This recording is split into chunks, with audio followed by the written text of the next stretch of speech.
Hey hi everyone, welcome back in my YouTube channel. तो मैं आज आप लोगों के लिए एक नया ड्रामा लेकर आ गई हूँ। ड्रामा बहुत ही ज़्यादा प्यारा है। ड्रामे में हम देखते हैं इस ड्रामे की फीमेल लीड जो सारी दुनिया के सामने म्यूट होती है, लेकिन इन रियलिटी वो म्यूट नहीं थी बल्कि बहुत ज़्यादा ग्लैमरस हुआ करती थी और उससे अपने घरवाले के चक्कर में एक बुढ़े आदमी से शादी करनी पड़ती है। और बाकी सब कुछ देखने के लिए तो आपको ड्रामा देखना पड़ेगा। कहानी की शुरुआत में दिखाया जाता है अंधेरा, बारिश हो रहा होता है और दिखाया जाता है ड्रामे का मेन लीड जिसका नाम फेंग होता है। फेंग साओ यूमो के साथ होता है। यूमो इस ड्रामे की फीमेल लीड और वो उसके बहुत करीब जाके उसे किस किया जा रहा होता है। यूमो उसे बोलती है प्लीज ये सब कुछ करना बंद करो, अगर तुम्हारे पापा आएंगे तो बहुत इश्यू होगा। वो बोलता है अब यहाँ पर कोई भी नहीं आने वाला और तुम मुझे अपने आप से नहीं भगा सकती। ये बोल के उसे किस करने लगता है। वो उसे बोलती है कि तुम्हारा दिमाग खराब हो गया है। तब ये बोलता है हाँ हो गया खराब, और वो खराब तुमने किया हुआ है। और हमें दिखाया जाता है पैरेलली जो फेंग के पापा थे वो अंदर की तरफ आ रहे होते हैं और यूमो अपने आप को बचाने के लिए, मतलब पकड़े ना जाने के लिए, फेंग को वो धक्का मारने लगती है। इनफैक्ट वो उसके लिप्स को बाइट कर देती है। दिखाया जाता है फेंग उसे देखता है और बोलता है कि तुम मुझे प्रोवोक कर रही हो, यूमो यूं नहीं करना था तुम्हें। और उसके बाद वो उससे बोलती है बोलो मत, मैं तुम्हारी पापा के होने वाली वाइफ हूँ। ये सुनने के बाद वो हंसता है और वो बोलता है लेकिन मैं नहीं मानता ना, तुम सिर्फ मेरी हो सकती है, मेरे पापा की नहीं। मैं तुम्हें अपने स्टेप मॉम के रूप में कभी एक्सेप्ट कर ही नहीं सकता। ऐसा वो बोलता है और उसके बाद दोबारा उसे किस करने लगता है। अब हमें साथ में पैरेलली फ्लैशबैक में दिखाया जाता है जहाँ पर यूमो जो होती है उसको खोजते हुए उसकी कजन सिस्टर एक बेसमेंट पे आती है। और यहाँ पर यूमो का हाल देखकर आप समझ ही सकते हो कि यूमो बहुत ज़्यादा खराब हालत में थी और ऐसा लग रहा था कि उसकी फैमिली उसे अब्यूज़ किया करती थी। और तभी हमें दिखाया जाता है वहाँ पर आने के बाद उसकी सिस्टर बोलती है कि तुम इतने सालों से यहाँ पर रह रही हो, 10 साल बहुत लंबा वक्त होता है, अब तुम्हारा बाहर निकलने का वक्त आ चुका है। तुम हमें हम लोग तुम्हें एक कुत्तों की तरफ फीड तो करवा रहे थे, अब काम भी दो। और उसके बाद उसे घसीटते हुए बाहर की तरफ लेके आती है और हमें दिखाया जाता है बाहर आने के बाद उसकी कजन सिस्टर जो यूमो थी उसको अपनी माँ के सामने फेंकती है जो उसकी आंटी हुआ करती थी। और हमें दिखाया जाता है अभी यूमो कुछ बोल नहीं रही होती है, तब पता चलता है कि अकॉर्डिंग टू देम ये म्यूट है, मतलब यूमो कभी बोली नहीं है और उसे बोलने से भी मना किया गया था। और उसके बाद वो उसे बोलती है तुम्हें 10 साल तक हमने वहाँ पर कैद करके रखा हुआ था, बस हम तुम्हें सर्वाइव करवा रहे थे। लेकिन तुम्हारी किस्मत अच्छी थी कि मेरे एक दूर के रिलेटिव्स को तुम पसंद आ गई हो, और ऐसे भी वो इंसान तो मरने ही वाला है और ऑलरेडी 60+ एज का आदमी है। और उसको तुम खुश करना क्योंकि हम तुम्हें उसके पास ले जा रहे हैं, और अगर वहाँ पर कोई भी ड्रामा किया तो हम तुम्हें नहीं छोड़ेंगे। याद रखना हम तुम्हारे साथ क्या क्या कर सकते हैं। यूमो को बहुत गुस्सा आता है लेकिन वो बिल्कुल भी रिस्पॉन्ड नहीं करती और वो लोग ये बोलने लगते हैं तुम्हारी उसके साथ रिश्ता भी पक्का हो चुका है और वो तुम्हारे साथ एक नई लाइफ जीने की ट्राई करने वाला है, तो अच्छी रहना और उसकी जितनी भी प्रॉपर्टी है वो सब कुछ हमारा हक कर देना। और तभी यूमो को बहुत गुस्सा आ रहा होता है और वो लोग ये भी बोलते हैं कि हाँ ये सुना हुआ है कि उसका एक बेटा है, लेकिन वो किसी काम का नहीं क्योंकि उसे अपने डैड के पास रहना इतना पसंद है नहीं। और उसके बाद उसकी सिस्टर बोलती है अगर तुमने कोई भी होशियारी की उस टाइम पे तुम्हारे पैर पे जो लगा हुआ है ना वो मोटर सेंसर मशीन है, एक बार मैं दबाऊंगी और उसके बाद तुम्हारे साथ कुछ होता है बोलकर उसको बटन दबाती है।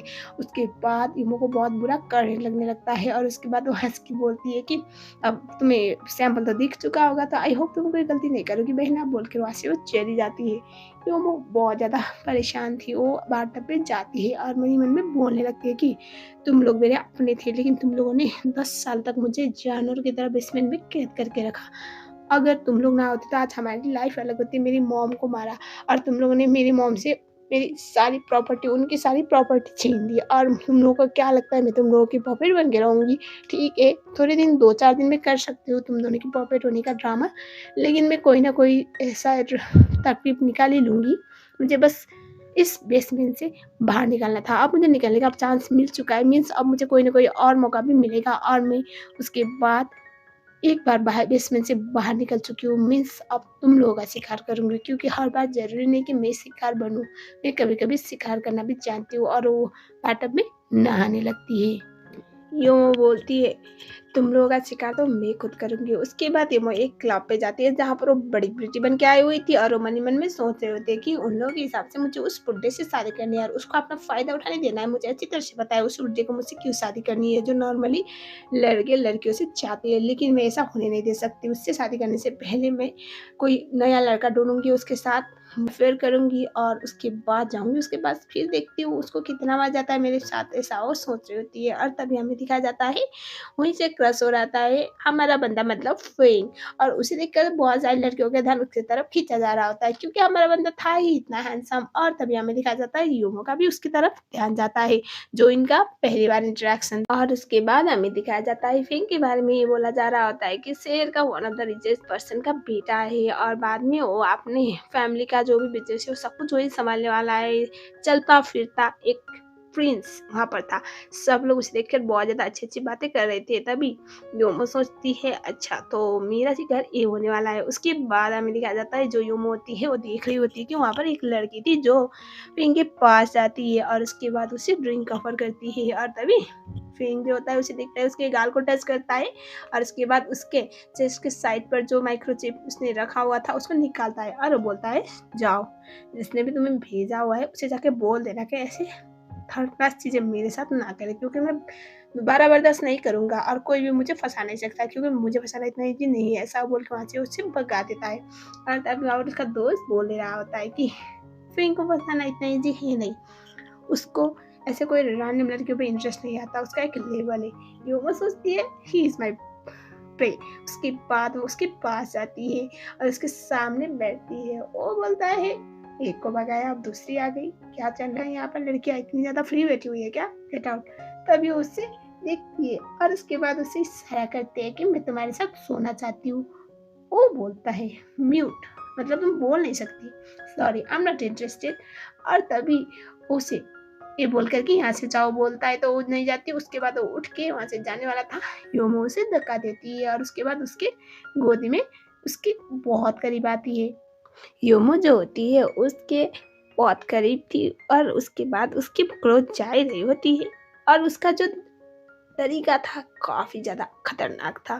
तभी जो फेंग था वो बोलता है नॉट बैड, म्यूट होने के बाद भी तुम्हारी सेड्यूसिंग स्किल बढ़िया है और मुझे ये चीज़ पसंद। और उसको बहुत प्यार और बहुत ज़्यादा सेड्यूसिंग तरीके से देख रही होती है और तभी वो उससे बोलता है और मुझे इतनी इंटरेस्टिंग लड़कियों पे इंटरेस्ट आ ही जाता है। उसके बाद ये दोनों एक दूसरे को किस करते कहते अंदर रूम की तरफ चले जाते हैं। यस वहीं पर जहाँ पर काम होना था।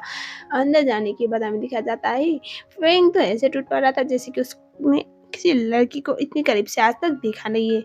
यूमो उसे रोकती है और उस टाइम पे उसे इशारा करती है कि थोड़ा आराम से। वो बोलता है वो तो तुम्हें मेरे पास आने से पहले सोचना चाहिए था, वो तो मैं डिसाइड करूँगा ना, मैं जेंटल रहूँगा या फिर ज़्यादा वाइल्ड, बोल के उसके साथ रोमांस करने लगता है। ये दोनों एक दूसरे को बहुत ज़्यादा पैशनेटली मोमेंट शो कर रहे होते हैं। उसके बाद दिखाया जाता है वो इतना ज़्यादा फ़ास्ट था ना, तभी वो जो यूमो थी वो बोल लेती है कि प्लीज़ थोड़ा आराम से। वो बोलता है तुम बोल सकती हो। वो बोलती है हाँ, और तभी वो बोलता है मीन्स तुम ड्रामा कर रही थी। वो बोलती है हाँ, क्योंकि मुझे तुम्हारा अटेंशन चाहिए था। और उसके बाद उसको और पैशनेटली किस करने लगता है। दोनों बेडरूम में पहुँचते हैं और उस टाइम पे वो थोड़ी-सी घबराई हुई थी। वो उससे बोलता है कि तुम्हारा फर्स्ट टाइम है? वो बोलती है हाँ, उस टाइम पे। उसके बाद ये दोनों एक-दूसरे के साथ रोमांस करने लगते हैं। यस लंबा-चौड़ा मूवमेंट के बाद ये दोनों एक-दूसरे के साथ इंटीमेट मोमेंट शेयर कर लेते हैं और हमें दिखाया जाता है दूसरा सीन जहाँ पर उसकी सिस्टर और उसकी आंटी उसे ढूँढ रही होती है। आपको याद होगा उसके पैरों पे जो ट्रैकर लगाया हुआ था, उसी के सहारे होटल रूम में उसे कंटिन्यूअसली ढूंढ रही होती। सिस्टर और आंटी जब ट्रैकर ऑन करते हैं तो टॉप फ्लोर पे दिखा रहा होता है। मॉम ये बोले जा रहे होते हैं मिस्टर वांग, यानी कि वही बुढ़ा आदमी जो यूमे से शादी करना चाहता था, अगर उससे पता चलेगा कि यूमे पूरी रात गायब हुई है तो उस टाइम पे उन लोगों को तो जिंदा नहीं छोड़ेगा, ये बोल रहे होते हैं। और तभी हमें दिखाया जाता है उसकी बेटी बोलती है कि डोंट वरी मम, हम मुझे ढूंढ ही लेंगे, एक बेवकूफ लड़की को कौन ही क्या करेगा, डोंट वरी। और उसके बाद हमें दिखाया जाता है अब पैरेलली यूमो जो होती है, यूमो और फेंग कपड़े बदल रहे होते हैं। आई मीन टू से कपड़े पहन रहे होते हैं। यूमो मन ही मन में ये सोच रहे होते हैं कि एटलीस्ट मेरे पास सेल्फ कंट्रोल है, अगर सही वक्त पे मैं ना उठती तो शायद आज मैं पकड़ी जा सकती थी। उसके बाद वो वहाँ से जाने वाली होती है। तब वहाँ जो फेंग होता है वो बोलता है तुम्हारा नाम क्या है? वो बोलती है नाम से क्या है, जो होना था वो तो हो चुका है एंड लेट्स जस्ट फॉरगेट, मतलब वो ये बोलना चाहते थे कि रात गई बात गई। वो बोलता है मेरे साथ सोने के बाद तुम ये बोल रहे हो कि रात गई बात गई, मतलब तुम मेरे साथ बस कर रही थी। ये सुनने के बाद वो बोलती है तो इसमें कौन-सी बड़ी बात है? आप सीरियस ले रहे थे क्या? जस्ट हम दोनों एडल्ट है और जो भी गलत हुआ वो नॉर्मल बात है, ठीक है ना? तो इसमें इतना ज़्यादा एंगेज होने की ज़रूरत नहीं। वो बोलता है, क्या तुम मेरा कॉन्टैक्ट इन्फॉर्मेशन लेना चाहती हो? वो बोलते हैं, नहीं, इसकी कोई ज़रूरत नहीं। फ्रेंक सोचता है, कैसी पागल लड़की है। और तभी हमें दिखाया जाता है जो युमोथी आती है और उस टाइम पे उसके हाथ पे जो डायमंड का ब्रेसलेट था उसके हाथ पे रखती है और वो बोलती है, कल रात तुमने अच्छा काम किया, वेल डन। ऐसा वो बोलती है और उसके बाद वो बोलती है, दोबारा फ्यूचर में कभी मत मिलना योंग मास्टर। ऐसा वो बोलती है, वो जाने लगती है, वो उसका हाथ पकड़ता है, उसकी आंखों में करीब से दिखता है क्योंकि इस बार इसको गुस्सा आ रहा था। और उसके बाद हमें दिखाया जाता है उसने तो ऐसा बोल दिया और वो उससे बोलता है, तुम बहुत पछताओगी इस बात की वजह से। वो स्माइल करती है और हमें दिखाया जाता है दरवाजा नक नक होता है। फिंग बाहर निकलता है, उसका असिस्टेंट था और तभी हमें दिखाया जाता है असिस्टेंट उसके बात करने लगता है और योमो इसी वक्त से वहाँ से निकल लेती है। असिस्टेंट बोलता है, बॉस पिछले 30 सालों में आपने किसी भी लड़की को हाथ नहीं लगाया था, आप लड़कियों में नॉर्मली इतना इंटरेस्ट रखते नहीं थी और ये लड़की आपके भीड़ तक उससे घूर के दिखता है। वो समझ जाता है कि औकात से ज़्यादा बात ही कर ली उसने और वो उससे बोलता है, सॉरी बॉस, डोंट वरी, मैं इसके बारे में सब कुछ पता लगाऊंगा।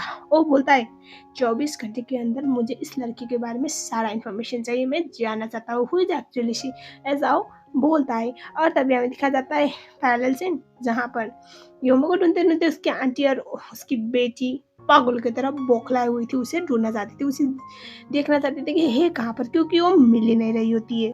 उसके बाद हमें दिखाया जाता है योमो जो होती है एक लड़की से टकराती है, मतलब वहाँ पर जो होटल का स्टाफ जो रूम सर्विस के लिए आते हैं और वहाँ पर उसकी आंटी और उसे देख लेते हैं उसकी बहन। और तभी हमें दिखाया जाता है योमो के पास जाकर उसकी बहन उसके हाथ को कुचलने लगती है और बोलती है, तुम पूरी रात कहाँ पर गायब थी, तुम्हें पता है हमने कितना ढूंढा, आज तुम्हारा एंगेजमेंट है मिस्टर वांग के साथ, तुम इस तरह से गायब कैसे हो सकती हो। वो इशारा करती है कि मैं होटल में वॉशरूम ढूंढने आई थी लेकिन मुझे मिला नहीं और मैं दूसरे कमरे में फंस गई और उसके बाद मुझे वहीं पर लॉक कर दिया गया, पता नहीं किसने लॉक किया था। अब उसकी इतनी अच्छी बहाने थे कि कोई उसे यकीन ही नहीं करना चाहता था, ऑब्वियसली बात है, यकीन तो कैसे करते। और उसके बाद उसकी आंटी से चोर का दावा चला के ये बोलती है कि तुम भी बिल्कुल अपनी माँ की तरह हो, तुम्हारी माँ भी लड़कों के पीछे नए नए लड़कों के आगे पीछे मन्नती रहती थी और तुम भी वही हरकतें कर रहे हो। ऐसा वो बोलते ही हो, गुस्सा तो आ रहा था लेकिन वो कुछ प्रेटेंड नहीं करती और तभी हमें दिखाया जाता है जो आंटी थी वो अपनी बेटी को बोलती है कि आज इसका एंगेजमेंट है ना, तो इसको कुछ ज़्यादा नहीं करते वरना मिस्टर वंग हमारी जान ले लेंगे। और उसके बाद इसको घर के लिए लिया जाता है और हमें दिखाया जाता है मिस्टर वांग था 60 साल का बुढ़ा आदमी और वहाँ पर वो पहुँचता है और योमो की आंटी और उसकी बहन तो उसका कुछ ज़्यादा ही स्वागत कर रहे होते हैं, मतलब लग रहा था कि मोटा आदमी है, मतलब मोटा पार्टी बोलते हैं ना, मतलब बहुत पैसा वाला आदमी है। वो वहाँ पर जाने के बाद सीधा सीधा बोलता है कि योमो कहाँ पर है,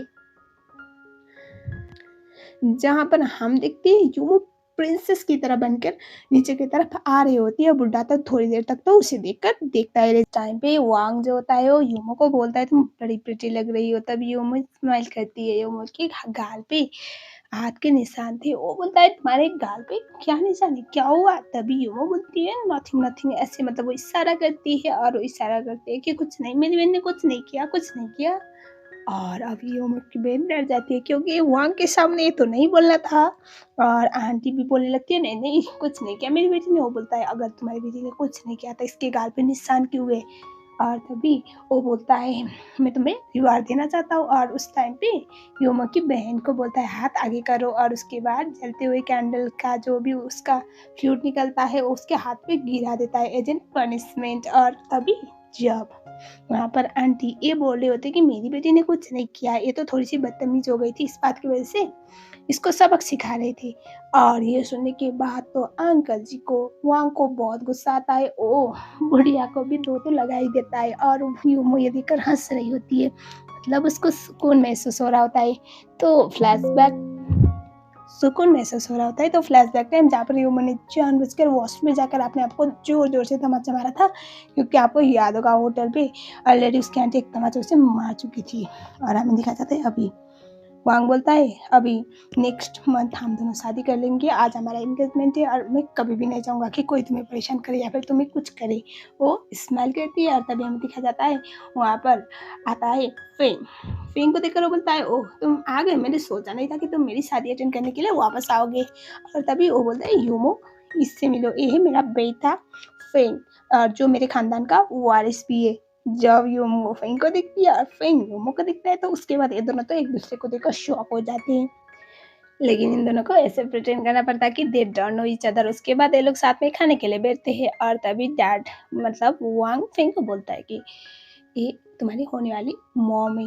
आई होप तुम उसको वही रिस्पेक्ट और प्यार दोगे जो तुम अपनी मॉम को दिया करते हो। वो बोलता है हाँ डैड क्यों नहीं, और ऐसे भी मैं इनको जानता हूँ। वो बोलता है क्या तुम इसको जानते हो? तभी वो मॉम इशारा करती है नहीं नहीं मैं इनको नहीं जानती। मैं कैसे जान सकती हूँ, आपको तो पता है मैं तो अपने आंटी और बहन के साथ रहती हूँ। ऐसा वाला इशारा करती है और तभी जो फेंग था वो इशारा करता है उससे, उसके थाई पे हाथ रख रहा था, इधर उधर टहला रहा था। यूं वो डिस्ट्रैक्ट हो रही थी, लेकिन यहाँ पर इस मजबूरी को कौन समझे। और हमें दिखाया जाता है जो फेंग था वो बोलता है डैड आपको सच में इन्हीं से शादी करनी है? वो बोलता है हाँ, क्योंकि वो बहुत ज़्यादा सेंसिबल है, बहुत स्वीट है, तो मुझे तो कोई दिक्कत नहीं। इन फ्यूचर हमें फैमिली बन के रहना है ना, इसलिए प्लीज़ अभी से तुम्हें एडजस्ट करना सीखना पड़ेगा। आई एम ग्लैड कि तुमने कोई तमाशा क्रिएट नहीं किया। वो बोलता है क्यों नहीं डैड, मैं अपने स्टेप मॉम का बहुत अच्छे से ख्याल रखूंगा, डोंट वरी, उनको प्रोटेक्ट कर लूंगा। तभी हमें दिखाया जाता है वहाँ पर वो ड्रिंक कर रहे होते हैं, तभी जो फेंग था वो कंटिन्यूसली उसके थाई पे हाथ लगा रहा था, जिस बात की वजह से यूमो डिस्ट्रैक्ट होती है, उसका जो ड्रिंक था वो गिर जाता है। वांग बोलता है क्या हुआ, कुछ मदद चाहिए? वो इशारा करती है कि मुझे वॉशरूम जाना है, साफ करने दो। और तभी फेंग बोलता है मुझे हेल्प करने दो डैड, लगता है वो चोट आया गया होगा। उसके बाद वो बोलते हैं ठीक है, और उसके बाद वो दोनों वॉशरूम की तरफ निकल लेती है। वो उसे बोलती है तुम्हारे दिमाग पे चल क्या रहा है, तुम यहाँ पर क्या कर रहे हो? वो बोलता है मुझे तो तुम्हें पूछना चाहिए क्या चल रहा है यहाँ पर। पहली बार तुम म्यूट होने का ड्रामा कर रही हो, और उसके बाद दूसरी बार जब हम मिले तो तुम मेरे साथ सो गई, तीसरी बार तुमने मुझे सोने के बदले पे डायमंड का ब्रेसलेट गिफ्ट किया, और चौथी बार मिल रहे तो इस तरह से। व्हाट्स गोइंग ऑन, तुम्हारा इरादा क्या है, तुम कितनों को फटाने वाली हो? तभी वो उससे बोलता है तो वो बोलती है it's none of your business, मैं दुनिया को आराम से बता दूंगी कि मेरे होने वाले stepson I mean to say मेरे हस्बैंड के बेटे ने जस्ट बिकॉज वो मुझे पसंद नहीं करते थे, अपनी मॉम की जगह देना नहीं चाहते थे, इसलिए हैरेस किया। मैं तो बता दूंगी। वो उससे अपने पास कहता है और बोलता है और मैं भी ये बता दूंगा तुम्हारे असलियत सबको बता दूंगा कि तुम मेरे डैड से शादी करने से पहले मेरे साथ सो चुकी हो। और उससे उसके ऐसे निक पर किस करने लगता है, और तभी वो उससे धक्का देती है और बोलती है मैं ऐसे हाव में बातें नहीं करती। और तभी अपना फोन निकालती है और तब पता चलता है कि यूमो जब इसके साथ सोई थी उसने वीडियो भी बनाया हुआ था। और दिखाती है, बोलती है कैसा लगा मेरा सरप्राइज, अगर दोबारा मुझे परेशान कर लिया तो ये मैं सबको सर्कुलेट करवा दूंगी, सोच लो। और तभी हमें दिखाया जाता है उसे गुस्सा आ रहा था और वो हंसता है और बोलता है मुझे समझना तो चाहिए था कि तुम ऑलरेडी वेल प्रिपेयर हो, लेकिन कोई बात नहीं, मैं भी डिसअपॉइंट नहीं हूँ, तुमसे इतना तो एक्सपेक्ट कर ही सकता हूँ, ऐसा वो बोलता है। और तभी हमें दिखाया जाता है वहाँ पर उसकी सिस्टर आई हुई थी, क्योंकि इतने टाइम से वो बाहर आया है नहीं, इसी बात की वजह से उसे लग रहा था कि अंदर चल के आया, इसीलिए वो जासूसी करने आई हुई।